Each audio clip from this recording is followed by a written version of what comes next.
अलैकुम वरहमतुल्लाहि वबरकातुहू।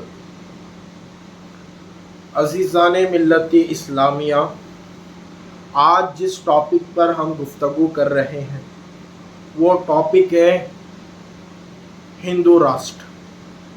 और इस पर मुझे डरने की ज़रूरत नहीं है, क्योंकि लिए संविधान हमारा अधिकार देता है कि हम ऐसी गलत चीज़ों पर बोलें। पहली बात, ये मुल्क भारत, इंडिया, जिसे हम और आप जानते हैं, और आज हम इस वतन के अंदर बेइंतहा मोहब्बत और एक भाईचारे के साथ अपनी ज़िंदगी गुजार रहे हैं। ना हमें किसी हिंदू भाइयों से नफ़रत है और ना ही वो हमसे कभी नफ़रत करते हैं। हम इन लोगों के साथ मोहब्बत और बड़े चैन और सुकून के साथ मिलते हैं, इनके साथ बैठकर खाते हैं, पीते हैं, और हर तरीके से इनका सपोर्ट हमें मिलता है और हमसे जितना सपोर्ट हो सके हम उनको सपोर्ट करते हैं। बहरहाल, ये जो भी चीज़ें आज नज़र आ रही हैं, जिस तरीके से हिंदू राष्ट्र बोलकर लोगों के अंदर इंतशार पैदा करने की कोशिश की जा रही है कि अगर हिंदू राष्ट्र बोला जाए और हिंदू राष्ट्र बनाने की बात की जाए तो इससे जो है आम इंसान को कोई फ़ायदा नहीं, बल्कि इसका फ़ायदा सिर्फ नेताओं को है, जिनको भारी वोट इस कारण मिलते हैं। पहली बात, हिंदू राष्ट्र बनाने की जो चल रही है, तो हिंदू राष्ट्र बनने से एक चीज़ तो आप बोल रहे हो कि बन जाएगी, बनाए, मगर ऐसा होना मुमकिन ही नहीं है, बल्कि नामुमकिन है। क्योंकि लिए भारत का जो संविधान बनाया गया है, जो डॉक्टर भीमराव अंबेडकर जी ने अपने इल्म से, अपनी शिक्षा से, और ऐसी वैसी शिक्षा नहीं, बल्कि वर्ल्ड के अंदर बेमिसल बेमिसाल शिक्षा ग्रहण करके अपने आप को इस काबिल बनाया कि इस देश का संविधान आपने लिखा। और ऐसा संविधान जो कि वर्ल्ड के तमाम संविधानों से बेस्ट, ऐसा संविधान इस देश के लिए लिख कर दिया। और इसके अंदर ये फ़ायदा हमें देखने में आया कि जो संविधान आपने लिखा है, उस संविधान में हर मज़हब को अपने तरीके से जीने की अधिकार है, और किसी भी मज़हब का शोषण इस संविधान में नहीं किया जाता। तो ये संविधान जो लिखा गया, ये बेहतरीन और बेमिसल बेमिसाल संविधान लिखा गया है, और इससे किसी को नुकसान नहीं है। पर अगर आप हिंदू राष्ट्र की मांग करते हैं तो फिर मुस्लिम कहाँ जाएंगे, बौद्ध कहाँ जाएंगे, क्रिश्चियन कहाँ जाएंगे, और जो भी अलग मज़हब से, यानी हिंदू समाज के अलावा जो मज़हब से बिलोंग करते हैं, ये लोग कहाँ जाएंगे। आपने कह दिया, मगर ये मुमकिन नहीं है। ऐसा नहीं हो सकता कि मुस्लिमों को हटा के प्रशांत में डाल दें, मुस्लिम और क्रिश्चियन को हटाकर समुद्र के अंदर डाल दें, ऊपर से जो नीचे के जो है बौद्ध समाज के लोग, उनको निकाल के जो है ना श्रीलंका में डाल दें, और जो कुछ बचे हैं उनको उठा के अफ्रीका इधर उधर फेंक दें। ऐसा तो नहीं हो सकता, और ऐसा होगा भी नहीं, क्योंकि हम यहाँ के रहने वाले हैं, हम यहीं पैदा हुए हैं और यहीं मरेंगे और इसी मिट्टी में दफन होंगे। ये हमारी मोहब्बत है कि हम इस मिट्टी से इतनी मोहब्बत करते हैं कि हम इस मिट्टी को अपने ऊपर डालकर सो जाते हैं, ज़िंदगी आराम कर लेते हैं। मगर अगर कोई शख्स ऐसा कहता है और अगर वो संविधान को नुकसान पहुंचाने की बात करता है, तो उसे फ़ौरन गिरफ्तार किया जाए और उसको जेल के सलाखों के हवाले किया जाए। और एक बात गौर से सुन लीजिए कि आप जो देश के अंदर राज्यों के नाम चेंज करने पे तुले हैं, इलाकों के नाम चेंज करने पे तुले हैं। अगर आप औरंगाबाद का नाम चेंज करने में जितनी मेहनत आपने की, जितना आपने हबीबगंज का नाम चेंज करने में मेहनत की, जितनी आपने शहरों के नाम चेंज करने में मेहनत की, अगर इतनी ही मेहनत अगर आप किसी स्कूल के अंदर जो गलत तरीके से पढ़ाई का इंतज़ाम रखा गया है उसको बदलने के लिए करते तो हमारे देश का मुस्तकबिल आज खतरे में नहीं होता।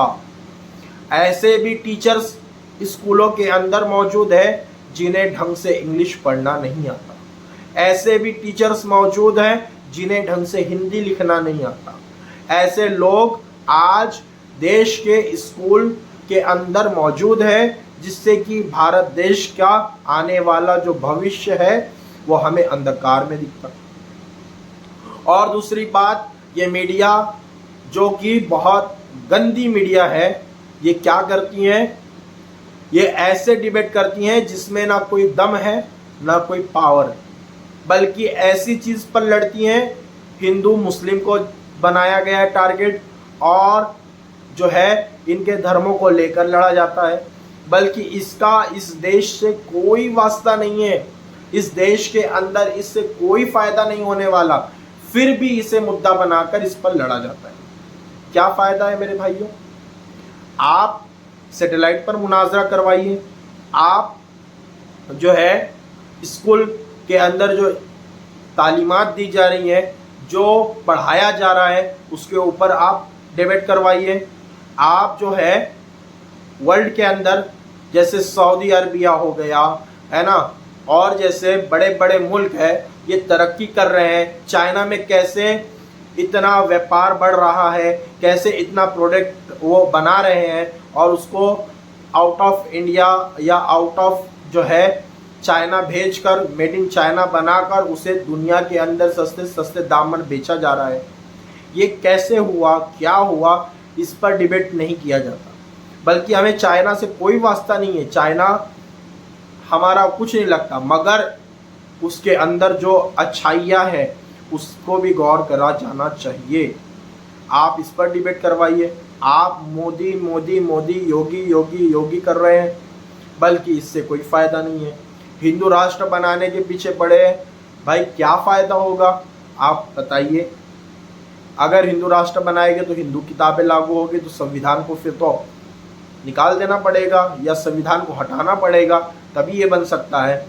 जब तक हिंदुस्तान के अंदर संविधान है तब तक हिंदुस्तान के अंदर कोई भी हिंदू राष्ट्र, मुस्लिम राष्ट्र, बौद्ध राष्ट्र, क्रिश्चियन राष्ट्र बन नहीं सकता, क्योंकि लिए भारत देश का संविधान इन तमाम चीज़ों को काटता हुआ और ख़त्म करता हुआ नज़र आता है।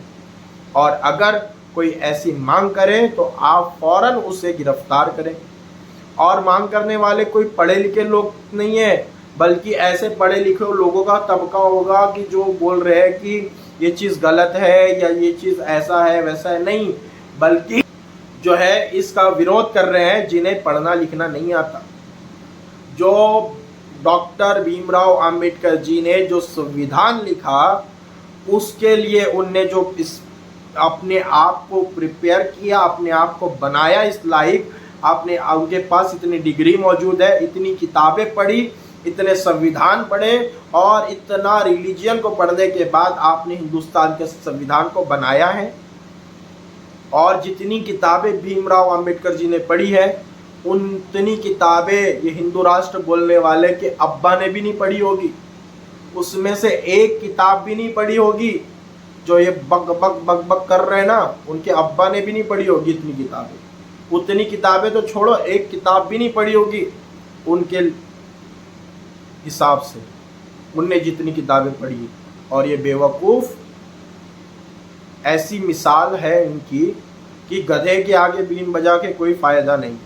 ये अनपढ़ गवार जाहिल है, इन्हें कुछ नहीं पता, इन्हें पेन की कद्र नहीं पता। पेन की कद्र जो है पढ़े लिखे को होती है, अनपढ़ को नहीं होती। तो ये अनपढ़ गवार जाहिल है और ये जितने भी आए हैं एक ना एक दिन जेल के पीछे जाते ही हैं, 4 दिन नाचते हैं फिर जेल के पीछे जाते हैं। तो ये भी आए हैं तो ये भी जेल के पीछे जाएंगे, ये बात ध्यान में रखना। जितने आए ढोंगी उतने गए जेल के पीछे। और ऐसे लोग जो है ये बेकार है, फालतू अपना धंधा चलाने के लिए ऐसी फालतू बकवास करते हैं। आप लोग इनसे डरकर अपनी ज़िंदगी को ख़राब मत करो। भारत का संविधान हमें जीने का अधिकार देता है और इसी अधिकार से हम अपनी ज़िंदगी को जिएंगे। और हमें संविधान के होते हुए किसी भी ऐरे गैरे नत्थु खैरों से डरने की ज़रूरत नहीं है, बल्कि संविधान इस देश की जान है और इस देश की शान है, इस देश का मान है। और भीमराव जी ने जो किया इस देश के ऊपर बहुत बड़ा एहसान है और हम पर भी इनका बहुत बड़ा मेहरबानी है कि इनने हमें भी पीछे नहीं छोड़ा, बल्कि हमारी भी बहुत मदद की है। और इसी तरीके से मेरा यही कहना है कि अगर तुम संविधान को मिटाने की कोशिश करोगे, अगर तुम संविधान को मिटाने की कोशिश करोगे, याद रखना वो दिन दूर नहीं होगा जिस दिन हम तुम्हें वो सबक सिखाएंगे जिसका तुमने कभी सोचा भी नहीं था। क्योंकि लिए संविधान इस देश का अधिकार है, इस देश का मान और सम्मान है। और अगर कोई इस देश के संविधान के खिलाफ बोले या फिर एक इस देश को लोकतांत्रिक जो देश है इसके अंदर कोई खुराफात करने के लिए सोचे तो उसे फ़ौरन आप जेल के अंदर बंद कर दो। मगर ऐसा ये गवर्नमेंट नहीं करेगी, क्योंकि लिए अगर गवर्नमेंट ऐसा करती है तो खुद गवर्नमेंट को बहुत बड़ा नुकसान उठाना पड़ेगा। ये वोटों के लिए, नोटों के लिए ऐसा कुछ नहीं करेगी। और ये जो है इनकी हरकतें कभी नहीं सुधरेगी। इसीलिए मेरा ये कहना है कि मुसलमान, हिंदू, क्रिश्चियन, बौद्ध, ये तमाम समाज के लोग एक हो जाओ, नेक हो जाओ और इस जो भारत है इसे भारत बनाओ। इससे जो है आप लोग अपने बाप की जागीर ना समझो, बल्कि ये मुल्क हिंदुस्तान हमारा है, हमारा ही रहेगा। यानी हमारे से मुराद ये जो है हिंदू, मुस्लिम, सिख, ईसाई तमाम जो है पूरे मज़हब से ताल्लुक़ रखने वाले जितने भी भारतीय है तमाम का मुल्क है, तमाम का मुल्क रहेगा। और कोई भी इसके ऊपर अपना अधिकार ना करे कि हमारा ऐसा वैसा ना कहे, बल्कि जितनी कुर्बानियाँ आपने दी है उतनी कुर्बानियाँ हमने भी दी है। व आखिरु दावाना अल्हम्दुलिल्लाहि रब्बिल आलमीन। अगर इससे किसी को बुरा लगता है तो हमें कोई फ़र्क नहीं पड़ता, ये जान रब की दी हुई है और वही इसे अपने हिसाब से रखता है, तो हमें डरने की ज़रूरत नहीं है।